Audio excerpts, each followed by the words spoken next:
আচ্ছা, একটা কথা, একটা কুকুরকে যদি আমরা কিছু খাবার দিই তো আমাদের কে সেলুট করবে।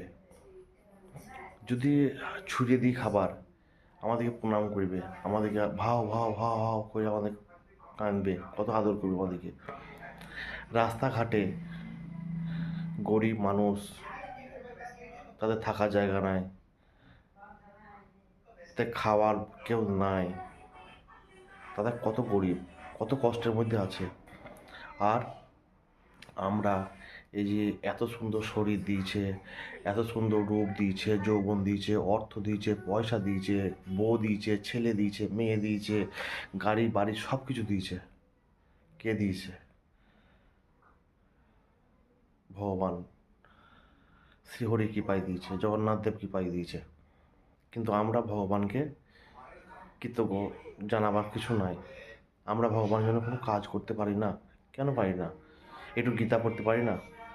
একটু হরিনাম করতে পারি না সকাল সন্ধ্যা? একটু ভগবানকে পুজো করতে পারি না? পুজোর টাইমও খিচিমিচি, একটু তুলসী পাতাটা দিই না?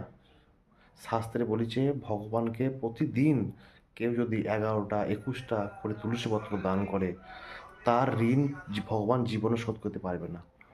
তাহলে আমাদেরকে এত কিছু দেওয়ার পরে আমরা কি ভগবানকে জানবো না, বুঝবো না? আসুন আমরা সবাই মিলে ইস্কনে আসি, ভগবানকে জানি, শ্রীমদ্ ভাগবত গীতা যথাযথ পড়ি, হরিনাম সংকীর্তন করি সকলে মিলে। হরে কৃষ্ণ কৃষ্ণ কৃষ্ণ হরে হরে, হরে রাম রাম রাম হরে হরে। নিতাই গৌর হরি বল।